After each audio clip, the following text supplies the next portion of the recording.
Hello and welcome to SUTV News. I'm Steven Stroh-Snyder. Our top story this week, you may find the Shenandoah campus looking a little bare this week. Last Friday kicked off spring break for SU students, but not everyone is leaving bound for home. Several members of the SU family were checking their passports and cramming their suitcases. The 5th annual Global Citizen Project embarked Saturday to tour the world and take a journey of a lifetime. For more on this story, here's Lee Graff. For the past 5 years, Shenandoah University has funded a unique global journey for dozens of students, faculty, and staff. The Global Citizenship Project, or GCP, takes 5 groups to different destinations around the world to experience the diverse culture and people. For this 5th year of the GCP, the teams have traveled to the countries of Chile, Mali, Romania, Jordan, and Vietnam. Groups departed Shenandoah University last Friday and Saturday for their flights around the world. The teams will return next week to share their experiences with the university community and the Winchester Community Television viewers. For SUTV News, I'm Lee Graff.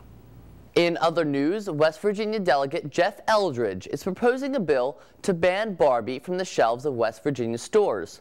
With more information on this Barbie ban, we go now to Zandra Brown. The #1 girls brand worldwide, the Barbie doll, turned 50 years old March 9th. Ironically, 6 days prior to her historic birthday, West Virginia state lawmaker and Lincoln County delegate Jeff Eldridge sent the House Judiciary Committee a bill to stop the sales of Barbie in West Virginia. He believes there is too much importance on physical beauty than education. He has stated he is prepared to stand behind his legislation. For SUTV News, I'm Zandra Brown. Thank you, Zandra. In more recent news, West Virginia University is mourning the death of a student this week. A 19-year-old WVU freshman suspected of having bacterial meningitis died last Monday. Tests confirming the diagnosis are still pending. Bacterial meningitis, also known as spinal meningitis, is an infection within the fluids of the spinal cord and brain. Meningococcal meningitis is really a hard thing to notice because it really presents as a more like a flu. It does usually present with a severe headache and fever, but it's really non-specific. Sometimes there's a fine rash, but not always.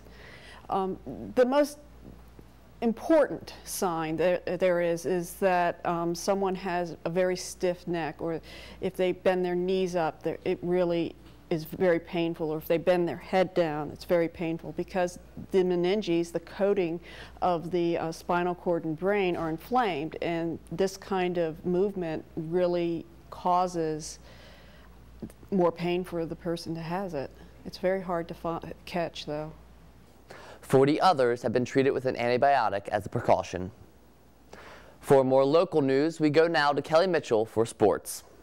Spring sports are officially underway in the Winchester area. John Hanley men's varsity basketball season came to a close last Friday against Greensville in the state quarterfinals. The judges lost in a nail-biter, 62-64.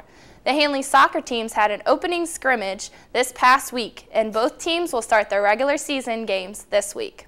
Over at Shenandoah University, the women's lacrosse team opened up their first season under Coach Lindsay West this past week, dropping 2 games and picking up a win against Wilson, 20-2.